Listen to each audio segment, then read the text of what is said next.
Hello दोस्तों। कैसे हैं आप लोग? आशा करते हैं कि आप लोग बहुत अच्छे होंगे और बहुत ही अच्छे तरीकों से आप अपने पढ़ाई को कंटिन्यू किए होंगे। तो चलते हैं आज के इस नए लेक्चर में, जहां मैं आपको फिजिक्स के अगले लेक्चर के बारे में आज मैं चर्चा करूंगा। तो इससे पहले लेक्चर में मैं आपको बताया था कि प्रकाश क्या होते हैं। सबसे पहले बताया था कि प्रकाश का हम अध्ययन किस फिजिक्स के ब्रांच के अंतर्गत करते हैं। तो मैंने बताया था प्रकाशिकी के अंतर्गत हम प्रकाश का अध्ययन करते हैं। तत्पश्चात मैंने प्रकाश का परिभाषा बताया था और उसमें बताया था कि प्रकाश एक प्रकार का ऊर्जा है जिसके माध्यम से हमें क्या होती है, देखने की अनुभूति मिलती है, जिसके माध्यम से हम किसी वस्तु को या किसी व्यक्ति को देख पाते हैं। उसके बाद मैंने प्रकाश के गुणधर्मों के बारे में बताया था। प्रकाश के गुणधर्मों में सबसे पहला गुणधर्म बताया था, काट दिए। उसके बाद में प्रकाश के गुणधर्मों के बारे में सबसे पहला गुणधर्म बताया था कि प्रकाश एक प्रकार का ऊर्जा है अथवा ऊर्जा का रूप है, और कैसे है ये भी मैंने बता चुका हूँ। उसके बाद मैंने बताया था कि समांगी माध्यम में क्या होता है, प्रकाश जो होता है वह सरल रेखीय सीधी पथ पर चलता है, जिसे प्रकाश का ऋजुरेखीय गमन भी कहते हैं। जिसे क्या कहते हैं? प्रकाश का ऋजुरेखीय गमन भी कहते हैं। उसके बाद मैंने आपको अगले गुणधर्मों के बारे में चर्चा किया था और 3 गुणधर्म मैंने पिछले लेक्चर में आपको बता चुका हूँ। अब मैं चौथे गुणधर्मों के बारे में इस लेक्चर में चर्चा करूंगा, और आगे जो भी गुणधर्म है मैं आपको इस वीडियो में कवर करवाने का प्रयास करूंगा। और ये जितने भी गुणधर्म मैं आपको बता रहा हूँ वो बोर्ड एग्जाम में न केवल आपके सब्जेक्टिव के दृष्टिकोण से, वरन सब्जेक्टिव के साथ साथ ऑब्जेक्टिव के दृष्टिकोण से भी काफी महत्वपूर्ण है। इसलिए आप लोग बिल्कुल अच्छे सुंदर राइटिंग के साथ अपने नोटबुक में नोट करते जाइएगा और इस चीज को स्वसमय ही याद करते जाइएगा। स्वसमय कहने का मतलब है कि अभी पढ़े और अभी पढ़ने के जस्ट बाद, क्लास खत्म होने के जस्ट बाद, थोड़ी देर के रेस्ट के बाद आप लोग इस चीज को याद रख लीजिएगा, ठीक है। और मैं इससे पहले बता ही चुका हूँ कि कैप्टन K2 एकेडमी में मैं आपको साइंस पढ़ाता हूँ। साइंस में आपको मैं अभी फिजिक्स शुरू किया हूँ और फिजिक्स में मैं सबसे पहला चैप्टर प्रकाश के बारे में मैं अभी आप लोग को पढ़ाने जा रहा हूँ। तो प्रकाश का ये हमारा दूसरा लेक्चर है, फिजिक्स का हमारा साइंस का 10वीं तिरंगा मिशन बैच 2026 का हमारा ये दूसरा लेक्चर है। हालांकि इससे पहले मैं इंट्रो दे चुका हूँ, लेकिन ये लेक्चर के मामले में ये दूसरा लेक्चर है और इसमें मैं आपको प्रकाश के गुणधर्मों के बारे में बता रहा हूँ। तो चौथा गुणधर्म है कि प्रकाश एक प्रकार का वैद्युत चुंबकीय तरंग है। वैद्युत चुंबकीय तरंग दो प्रकार के होते हैं, एक होता है अनुप्रस्थ होता है, एक अनुदैर्घ्य होता है। तो वैद्युत चुंबकीय में किस प्रकार का तरंग है? प्रकाश अनुप्रस्थ। हालांकि ये आपके ऑब्जेक्टिव के दृष्टिकोण से ही महत्वपूर्ण है। वैद्युत चुंबकीय तरंग, वैद्युत चुंबकीय अनुप्रस्थ तरंग, ये सब के बारे में एक डीपली अध्ययन किया जाता है 11th क्लास में। इसलिए मैं आपको सिर्फ ये फैक्ट बता दे रहा हूँ, आप फैक्ट के दृष्टिकोण से इसको याद कर लीजिएगा, क्योंकि फैक्ट ही आपके बोर्ड एग्जाम में पूछे जाएंगे। ये नहीं पूछे जाएंगे कि प्रकाश एक वैद्युत चुंबकीय तरंग क्यों है। तो ये चीजें आपको 11th क्लास में पढ़नी है, इसलिए आप सिर्फ फैक्ट के बारे में याद कर लीजिए, ठीक है। तो प्रकाश एक प्रकार का वैद्युत चुंबकीय तरंग है। वैद्युत चुंबकीय तरंग है तो वैद्युत चुंबकीय तरंग को ही हम अयांत्रिक तरंग भी कहते हैं। एक होता है यांत्रिक वेव जिसको मैकेनिकल वेव कहते हैं, एक होता है अयांत्रिक तरंग, ठीक है, नॉन मैकेनिकल वेव। यांत्रिक तरंग को वैद्युत चुंबकीय तरंग भी कहा जाता है। जो यांत्रिक तरंगे होते हैं उसे चलने के लिए सदैव माध्यम की आवश्यकता होती है। यांत्रिक तरंगे को चलने के लिए सदैव क्या होती है? माध्यम की आवश्यकता होती है। जैसे कि ध्वनि एक प्रकार का यांत्रिक तरंग है और उसको चलने के लिए माध्यम की आवश्यकता होती है। बिना माध्यम के ध्वनि कभी भी चल नहीं सकता है। जैसे कि आप लोग जानते होंगे कि चंद्रमा पर वायुमंडल नहीं पाया जाता है, वहां पर कोई भी माध्यम नहीं होता, वायु एक गैसीय माध्यम नहीं रहता है, जिस कारण चंद्रमा पर दो व्यक्ति आपस में यदि परस्पर वार्तालाप करें तो दोनों व्यक्ति एक दूसरे के बात को नहीं सुन पाते हैं। क्यों? क्योंकि वहां पे माध्यम नहीं है। और हमारा ध्वनि जो होता है, हम जो बोलते हैं, वो किस प्रकार का तरंग है? यांत्रिक तरंग है। और यांत्रिक तरंग को चलने के लिए क्या चाहिए? ध्वनि चाहिए, सॉरी माध्यम चाहिए। लेकिन प्रकाश कैसा है? प्रकाश है अयांत्रिक तरंग है। अयांत्रिक तरंग कहने का मतलब होता है कि वैसा तरंग जिसके चलने के लिए माध्यम की आवश्यकता ना हो, माध्यम रहे तो भी ठीक और ना रहे तो भी ठीक। तो प्रकाश एक ऐसा तरंग है जो बिना माध्यम के भी चल सकता है और माध्यम में भी चल सकता है। ध्यान दीजिएगा, बिना माध्यम के भी चल सकता है और माध्यम में भी चल सकता है। कौन? तो प्रकाश। इसलिए जिन जिन तरंगों में माध्यम के बिना चलने का गुण होता है उन्हें क्या कहते हैं? हम वैद्युत चुंबकीय तरंग कहते हैं अथवा अयांत्रिक तरंग कहते हैं। प्रकाश वैद्युत चुंबकीय तरंग में कैसी प्रकृति की है? अनुप्रस्थ प्रकृति की है, अनुप्रस्थ तरंग प्रकृति की है। अब आप लोग सोच रहे होंगे कि बहुत बच्चा तरंग क्या होते हैं। हालांकि तरंग जो है 9th का टॉपिक है, आप लोग पढ़े होंगे तो हो सकता है जानते होंगे, लेकिन फिर भी मैं बता दे रहा हूँ। आप लोग बचपन में एक खेल जरूर खेलते होंगे, किसी तालाब के पास 4-5 मित्र जाकर के आप लोग एक ढेला उठा करके तालाब में जरूर ढेला मारते होंगे और आप लोग देखते होंगे कि जैसे ही तालाब में वो कंकर अथवा ढेला गिरता है, वैसे ही तालाब का क्या होता है, उस जगह का पानी ऐसे गोल गोल सर्कल बनाने लगता है, गोल गोल सर्कल बनाने लगता है, और ऐसे ऐसे ऊपर नीचा, ऐसे ऐसे ऊपर नीचा करते करते करते करते बहुत दूर तक फैल जाता है। तो आप लोग ये एक्सपेरिमेंट जरूर किए होंगे अपने बचपन के समय में, और अभी भी शायद हो सकता है करते होंगे बहुत बच्चे। तो ये जो होता है, जैसे ही मैं तालाब में किसी कंकर को फेंकता हूँ अथवा किसी ढेला को फेंकता हूँ, तो क्या होता है, तालाब के जो पानी में ऐसे ऊपर नीचे उठने का जो गुण आता है, विक्षोभ उत्पन्न होता है, डिस्टरबेंस उत्पन्न होता है पानी में, उसी को क्या कहते हैं, हम तरंग कहते हैं। तो तरंग क्या है, तरंग एक प्रकार का विक्षोभ है। क्या है, तरंग एक प्रकार का विक्षोभ है। ठीक है, तो आप लोग सामान्य भाषा में यहाँ समझ सकते हैं। ठीक है, तो यहां तक मैंने बता दिया कि प्रकाश एक प्रकार का वैद्युत चुंबकीय या अयांत्रिक अनुप्रस्थ तरंग है। तो आप लोग के दिमाग में ये भी आता होगा कि सर कुल कितने वैद्युत चुंबकीय तरंगे हैं, और आपके बोर्ड एग्जाम में पूछ भी दिए जाते हैं कि निम्नलिखित में से कौन वैद्युत चुंबकीय तरंग है, अथवा निम्नलिखित में से कौन वैद्युत चुंबकीय तरंग नहीं है। तो आप लोग के लिए मैं खुद एक ट्रिक बनाया हूं, उसके माध्यम से आप लोग को याद कर दूंगा। और ये जो टॉपिक है वैद्युत चुंबकीय तरंग की टॉपिक, न केवल आपके 10th के लिए ही इंपॉर्टेंट है, परंतु अगर आप 12th में फिजिक्स पढ़ते हैं, अगर 10th के बाद साइंस लेते हैं तो 12th में फिजिक्स पढ़ना ही पड़ेगा। 12th में भी बोर्ड होता है, तो उसमें आपको इन तरंगों के बारे में पढ़ना पड़ता है। और आप कंपटीशन के क्षेत्र में जाइएगा, कंपटीशन में तो इससे सवाल रहता ही है, तरंग से एक न एक सवाल रहता ही है, खास करके निम्नलिखित में से कौन एक वैद्युत चुंबकीय तरंग है। तो इन तरंगों से क्वेश्चन रहता ही है, इसलिए आप लोग इस स्लाइड को बहुत ही अच्छे से आराम से नोट कर लीजिएगा।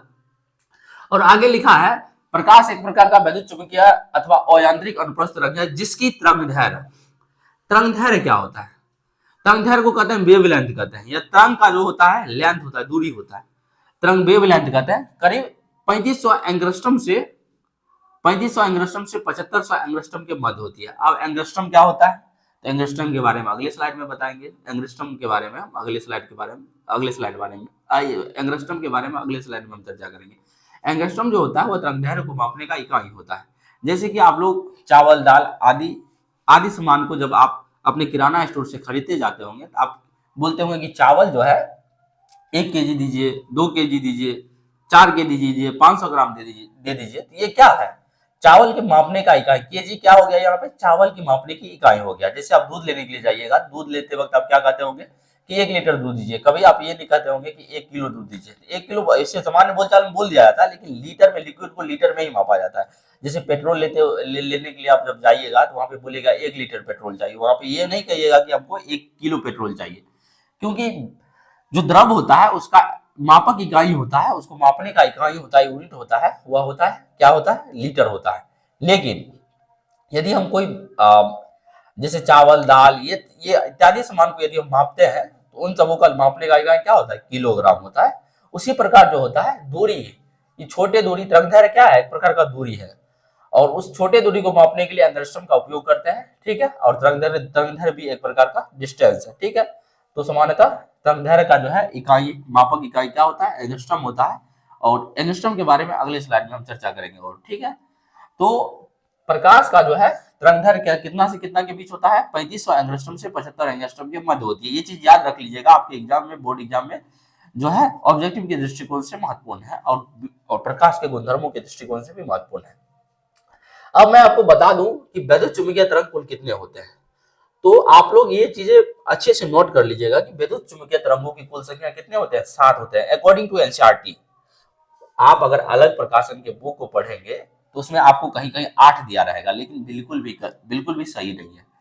क्यों, क्योंकि आपको ऐसे भी एनसीईआरटी पढ़ना, और एनसीईआरटी सबसे मानक बुक माना जाता है। मानक मतलब कहने का मतलब है कि ये सरकार के द्वारा जारी किया गया बुक है, सरकारी बुक है, इसलिए इस बुक से इस बुक में दिए गए तमाम चीजें क्या होती है, ऑथेंटिक होती है।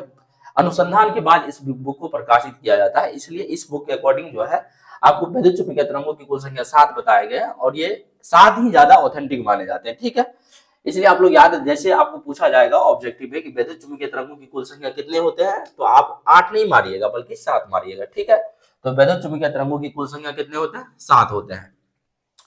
और 7 कौन कौन होते हैं उसको याद करना बहुत ही ज्यादा जरूरी है। हालांकि ये जो मैंने ट्रिक बनाया है GXUV आई एम रेडियो, ये मेरा खुद का ट्रिक है, और इस ट्रिक पर मैं चाहूं तो 1 घंटा का लेक्चर दे सकता हूं, केवल इस ट्रिक पे। और अगला हो सकता है मैं आपको बता दूंगा, अगला जब हम प्रकाश के बारे में आगे, जब आपको प्रकाश का जब प्रकाश का ध्रुवन बताएंगे, प्रकाश का व्यतिकरण बताएंगे, और खास करके प्रकाश का वर्ण विक्षेपण जब बताएंगे तो उसके बाद जो है हम इस ट्रिक का फिर से उपयोग करेंगे, और इस ट्रिक का जब उपयोग करेंगे तो उसमें आपको बताएंगे, ठीक है, तरंग दैर्ध्य के बारे में बहुत कुछ, इससे रिलेटेड जो है इस ट्रिक पर एक लेक्चर हम बना देंगे आपको, क्योंकि इस ट्रिक में बहुत कुछ छिपा हुआ है और आगे इसको मैं बताऊंगा सब। इस ट्रिक के बारे में पहले आप जान लें, ठीक है। तो इस ट्रिक का है नाम GXUV, GXUV रेडियो, आप लोग भी याद कर लीजिएगा, GXUV रेडियो, GXUV रेडियो, ये चीजें आप लोग अपना जी पर याद कर लीजिएगा, ठीक है। अब जी से क्या होता है, G for gamma rays, G for gamma ray, gamma ray मतलब गामा किरणें, रे मतलब किरण होता है, ठीक है, आप लोग लिख लीजिएगा गामा रे या गामा किरणें, ठीक है। एक्स फॉर एक्स रे, आप लोग जब डॉक्टर से दिखाने के लिए किसी भाग में आपको चोट लगता होगा तब आपको डॉक्टर सलाह देते होंगे कि जाइए एक्सरे करके आइए, तो उस वक्त आपको किस किरणों के सहायता से एक्सरे किया जाता है, तो ये यही किरणें हैं, एक्स किरणें हैं, ठीक है। इन तमाम किरणों के बारे में मैं आगे चर्चा करूंगा थोड़ी मोड़ी, ठीक है। तो G for gamma rays, X for X किरणें या एक्स रे, ठीक है। यू फॉर परावैंगनी किरणें, यू फॉर परावैंगनी किरणें, U for ultraviolet rays, English में आप लोग, इंग्लिश में के अकॉर्डिंग मैंने ट्रिक को डिजाइन किया है, इसलिए U for ultraviolet rays, ultraviolet rays का हिंदी होता है परावैंगनी किरणें, U for ultraviolet rays. अब आप कहिएगा कि अल्ट्रा वायोलेट रेज क्या होता है, तो अल्ट्रा वायोलेट रेज होता है वो मानव के लिए बहुत ही ज्यादा हानिकारक माना जाता है। क्यों? क्योंकि सूर्य के प्रकाश से जैसे ही किरणें हमारे पृथ्वी तक आता है, अगर उसी क्रम में अल्ट्रा वायलेट किरणें अगर हमारे पृथ्वी तक आ जाते हैं तो हमारे यहाँ पे जितने भी मानव उपस्थित है उन सभी में त्वचा कैंसर का खतरा बढ़ जाता है, क्योंकि ये किरणें जैसे ही हमारी त्वचा पर पड़ता है तो त्वचा में क्या करता है कि हमारे कोशिकाओं का अनियंत्रित वृद्धि करने लगता है, और कोशिकाओं का अनियंत्रित वृद्धि क्या कहलाता है, कैंसर कहलाता है, ठीक है। तो परावैंगनी किरणें होता है वो हमारे मानव के लिए बहुत ही ज्यादा हानिकारक माना जाता है, क्योंकि यह हमारे त्वचा कैंसर को उत्पन्न करने में सहायता होता है या उत्पन्न करने का एक कारण होता है परावैंगनी किरणें।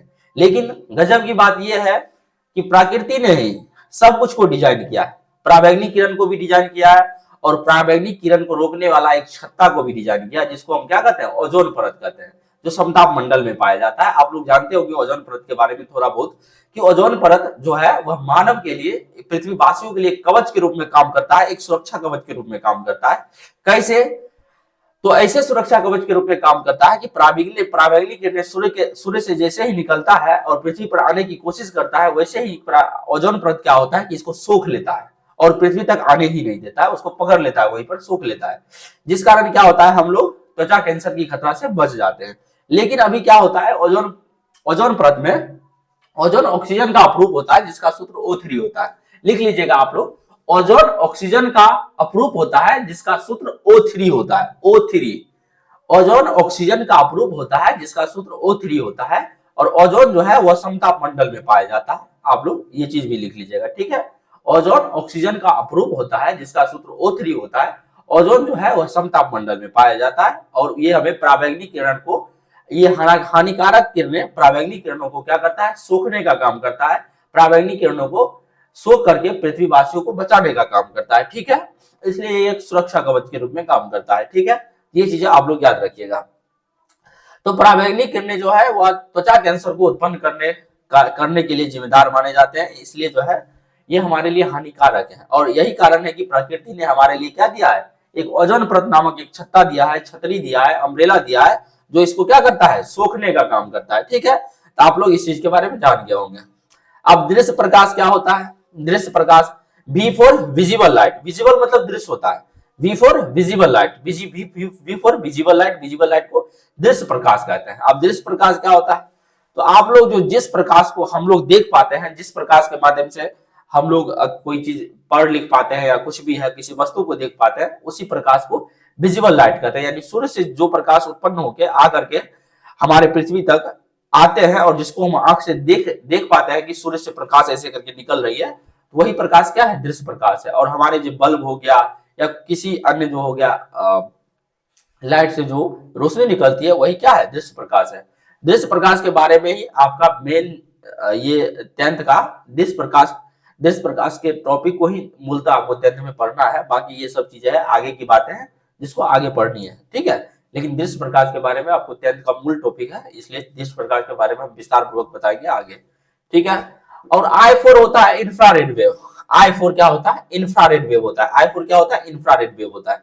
I4 इंफ्रारेड वेव होता है, अवरक्त तरंगे होता है।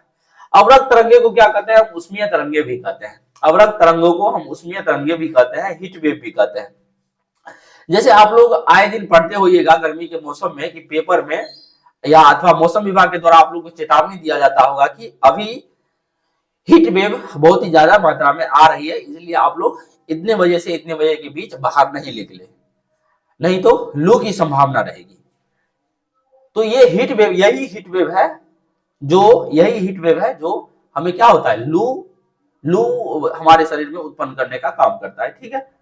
तो इंफ्रारेड वेव को क्या कहते हैं? हम इंफ्रारेड वेव को हम हीट वेव कहते हैं। आप लोग देखते होइएगा कैमरा, देखते होंगे कैमरा, सीसीटीवी कैमरा को देखते होंगे, और उसमें जो लाल लाल जो वेव निकलता है, लाल लाल जो आपको बल्ब बढ़ता हुआ दिखेगा, लाल लाल कलर का बल्ब, वही क्या है? वो क्या है? इंफ्रारेड वेव है। क्या है? इंफ्रारेड वेव है। वो क्या है? इंफ्रारेड वेव है, ठीक है। और इंफ्रारेड वेव की सहायता से हम लोग रात में फोटो खींच सकते हैं अच्छा से, बिल्कुल क्लियरिटी के साथ। जैसे आप लोग दिन में फोटो खींचेगा तो अच्छा फोटो आएगा, अच्छा बिल्कुल क्लियर और सुंदर फोटो आएगा। उसी प्रकार रात में फोटो खींचने के लिए किसका उपयोग किया जाता है?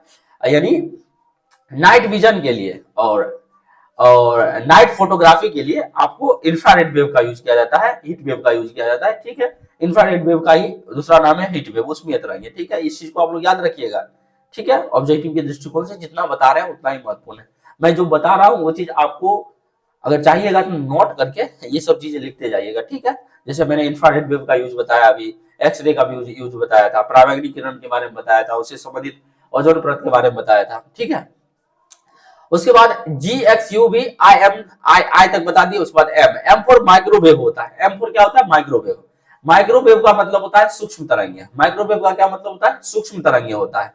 और R for radio wave. R for radio wave. R for radio wave. Radio wave जो होता है, रेडियो वेव होता है आर फॉर रेडियो वेव, ठीक है।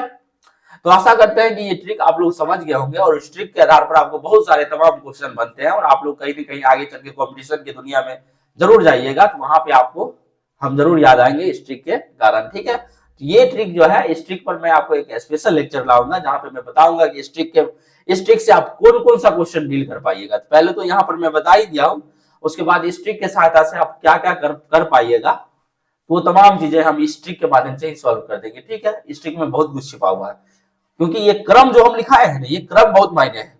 ये जो क्रम मैं लिखाया हूँ, गामा के बाद एक्स, एक्स के बाद यू, यू के बाद भी, ये क्रम बहुत मायने रखता है।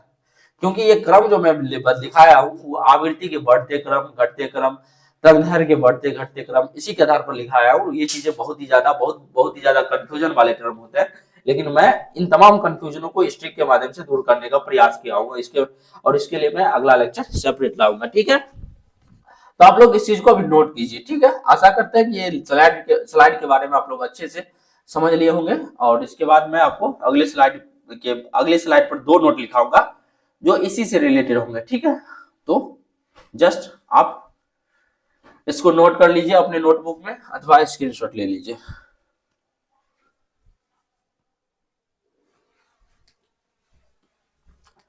इससे पिछले स्लाइड में मैंने बताया था आपको कि अगले स्लाइड में मैं आपको 2 नोट्स लिखाऊंगा, और यही दोनों नोट्स है। इसको मैं पहले पढ़ लेता हूँ, ठीक है। तो एंगस्ट्रम लंबाई या दूरी का एक छोटा सा मात्रक है। ये मैंने पिछले स्लाइड में आपको बता दिया हूँ कि एंगस्ट्रम जो होता है वह लंबाई का या दूरी का एक छोटा सा यूनिट होता है, मात्रक होता है, ठीक है। यूनिट क्या होता है बता दिया हूँ।